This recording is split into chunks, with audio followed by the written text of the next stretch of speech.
Hi guys, so this is the 28th of October 2024, and I'm going to take you through everything that we have ever tackled, but in summary. But my main focus is how you guys would maybe be amazed by what we actually do in the forex market using all the knowledge that I have taught you guys for the last let me close to around 1 month. So I started on this October. For anyone who will be watching this video, I started teaching the Forex District Academy on 1st of October, and we have been moving gradually to where we are currently.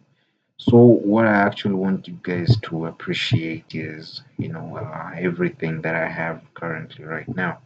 So, first things first, for anyone who does not know the forex market, it's the hugest industry in the entire world, runs close to around maybe $5 to $7 billion every single day. That's an exchange from buyers to sellers, sellers to buyers.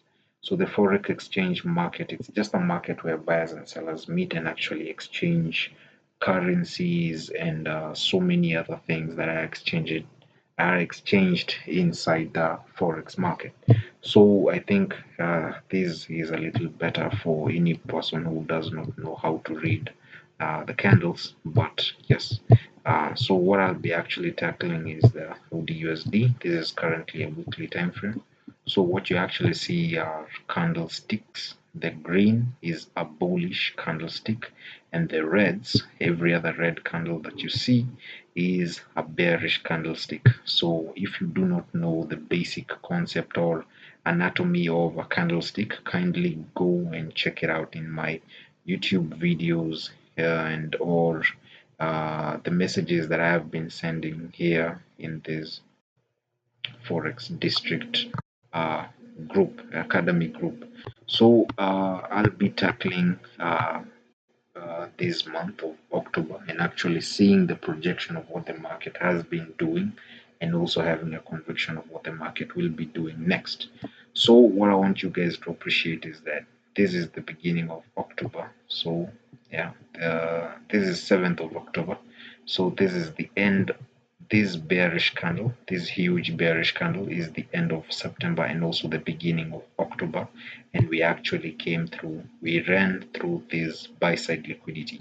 So look at this, there are multiple buy side liquidities. There's this buy side liquidity, there's swing high, and then there's another swing high, and then there's another swing high. We ran through all that by the last week of September before we jumped into October, and now we've been pushing down.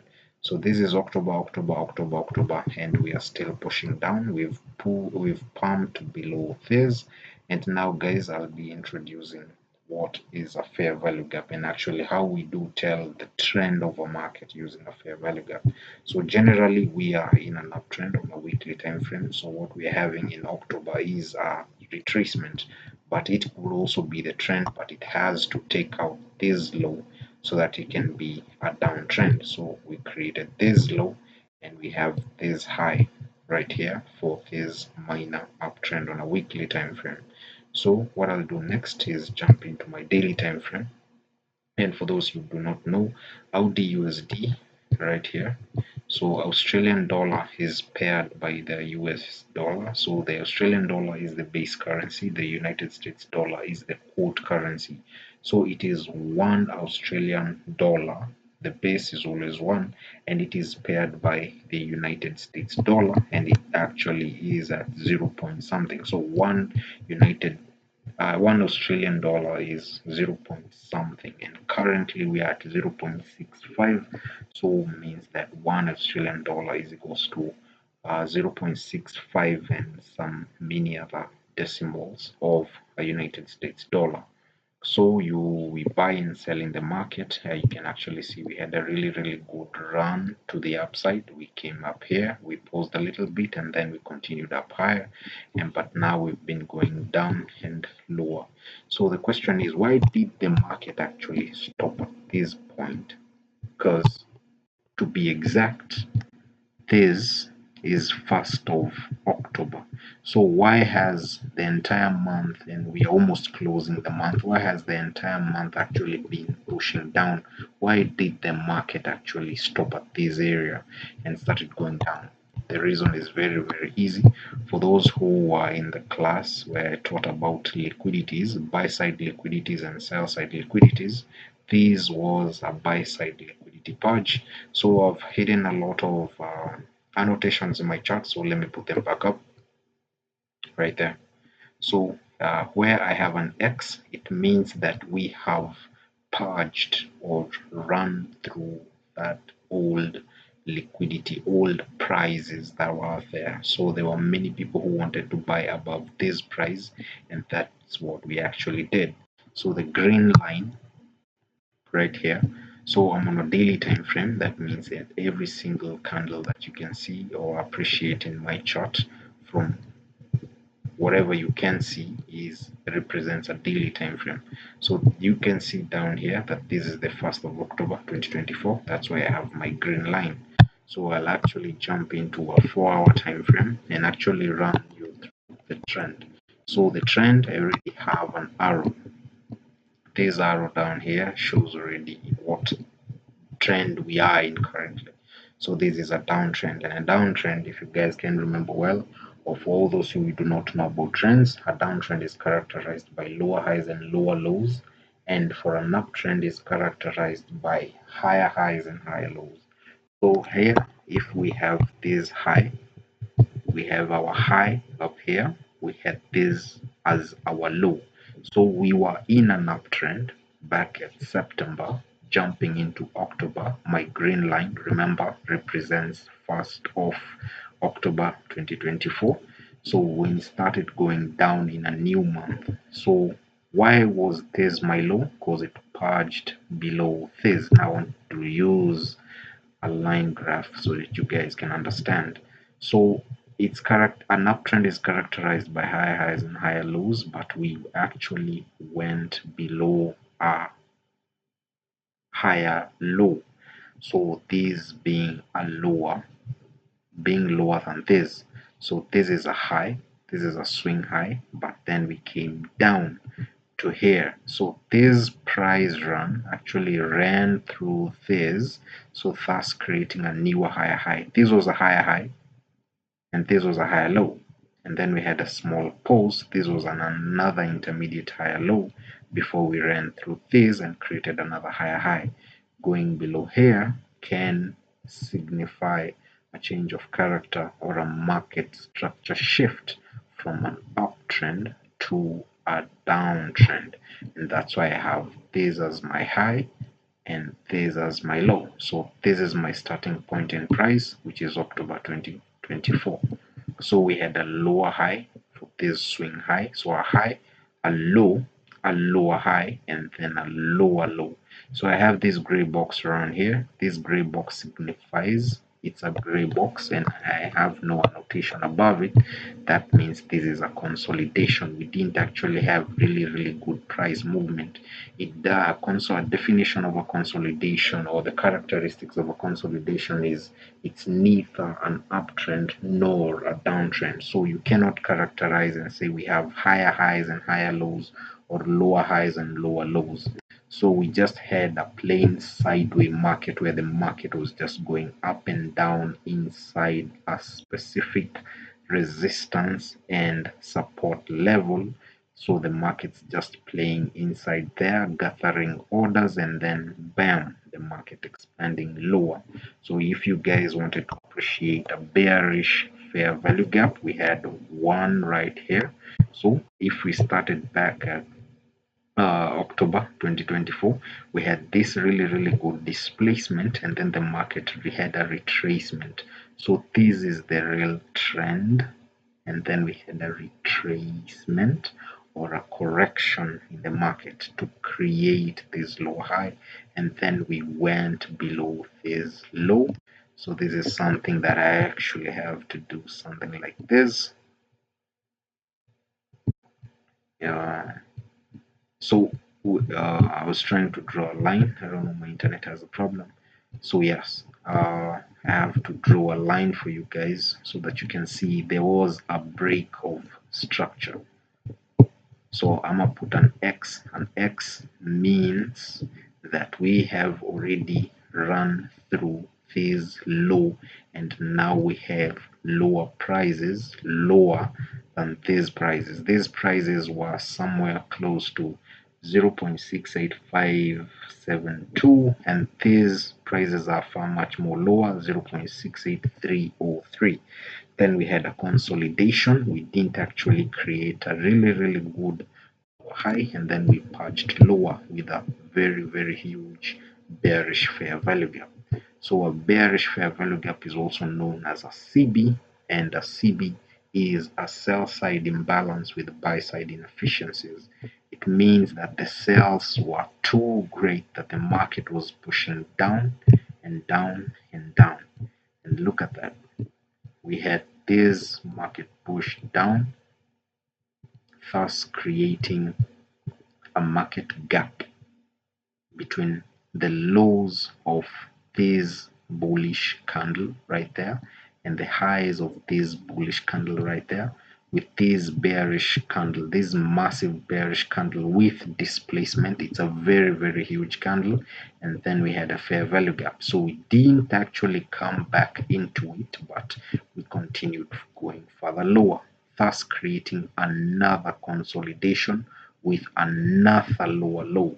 So this lower low, it's something that should also be here. So creating another lower low, and then having a small displacement breaking out of this, having a small having a displacement down, having a retracement up, and then having this massive push down, thus creating another sell side purge with a fair value gap. That's also known as another sell side uh, sell side imbalance with buy side inefficiencies. So we are in a trend. Why? Because we are creating displacements. Displacements. If I look at my left side, we are taking all these sell side liquidities, all these sell side liquidities that are below. You can use a line graph to actually show you better. So for skilled traders, or for people who have learned to look at candlesticks every single time, they can tell where those sell sides are. So you can tell there's a sell side here, there's a sell side liquidity resting here, another sell side liquidity resting here with these relative equal lows, and you actually can see that during the month of October we actually went below them. All these sell side liquidities were being targeted because they were pushing up the prior month of September, were pushing up, and now everything was being reclaimed back. So we had another lower low around here, and then we created this lower high to create another lower low down here to create another lower high. So this is very almost equal to this lower high, but this is also another lower high because this is a little slightly higher than this. So these prices are slightly higher than this, making this a very valid lower high, and also this a very valid lower high before we created a lower low down here. So this is not a lower low because it's not lower than these prices over this week. Somewhere around here, it only created a lower relative equal lows. So they were almost very relative equal to each other before the market actually created now another lower low, and then the market created this low high. So now I want to take you through price action from the 21st, because that's where my main focus is, because of the question that I was asked. So I'll jump straight into a 15-minute time frame and actually show you what actually happened. So you guys have seen how I've run you through a downtrend. Now we are from this lower low to this lower high, and then Now I want to add trading sessions to the same. So we said our trading sessions, we have major trading, we only have four trading sessions. That's the Sydney session, the Asian session, the London session, and the New York session. So I have not annotated down the Asian session. It starts from, no, the Sydney session, it starts from close to around midnight and runs all the way to the kill zone actually runs all the way to around 3 a.m., where we also have the beginning of the Asian session. So I'm actually not currently not focusing on the overlap between sessions, but actually the kill zones. A kill zone means the most active time in a specific session. So for the Asian session, it's from somewhere close to 3 a.m. to 7 a.m. So it does not mean that all these ain't the Asian session. It's still part of an Asian session, but it's not the active most of the time. As much as this looks like it's not as active as this, trust me, you guys, the most the most volatile time to trade an Asian session is between 3 a.m. to 7 a.m. Past that, it's actually something not so trendy, but actually we can see on AUDUSD on 21st of October, we actually had a trendy session after the Asian session killed. So we actually that's the London session. And just to add something small around here, you can actually see before we jump into the London session, the Asian session ran through these buy side liquidities. And this is Friday 18th of October, and this is Monday 21st of October. So we actually ran through the previous day's highs buy side liquidity. So if I was to annotate this price around here, I'll annotate it as a PDH, meaning a previous daily high. So the more we going deep into, deep into the rabbit hole, you'll actually see me guys annotating PDH and using LH, AS session meaning the Asian session, NY session meaning the New York session, and the LO session meaning the London session, and so many other abbreviations, but you'll get used to them. And all these other terminologies will actually get used to them. So we ran through the previous day's high, and before the Asian session closed, we ran through the previous day's low, which is a PDL. So I love locking my annotations, and yes, so I have my PDL somewhere around there. So you can actually see the Asian session was very targetful. It ran through buy side, so everyone who was buying somewhere above here had their stop losses maybe below here on these relative equal lows. Look at this low is relative to that low, and we're having our previous day's lowest prices around here. So we ran through all that before we started our London session. So after we start our London kill zone session around 10 a.m. and we actually done with the London kill zone somewhere close to around 2 p.m. So you can actually see we didn't have a really good active London session before we actually opened our New York session, which ran through the London session high. So everyone who thought the market's going to retrace to this bearish fair value gap, which is a CB up here. So let me now show you guys the CB, which was created inside the range of the Asian session. So this is the Asian session's low, this is the Asian session's high. This is from 3 a.m. to the 7 a.m. candle. So this is how I have put this box to actually show me the Asian session. So it's time from 3 a.m. to 7 a.m. and then from the lowest prices between this time to this time. So these were the lowest prices experienced and these were the highest prices experienced. So we had this fair value gap, and all those who maybe thought that the market's going to come back into this bearish fair value gap or a sell side imbalance with buy side inefficiencies with the abbreviation of CB, the market did not come back into this CB inside the Asian session, but actually came into this small one. So we actually ran through the buy side liquidity of the London session and actually came into that right there. Let me annotate it so that you guys can appreciate it better. So you can see from that candle's low to this candle's high, and that's where we had this CB. So the New York session begins roughly around the opening bell of 3 p.m., runs all the way close to around 6 for the New York session kill zone. So we actually ran through buy side liquidity of the London session, went deep into this fair value gap, which is a bearish fair value gap, and then we actually purged lower than the London session. So we grabbed liquidity and then we came back down with it.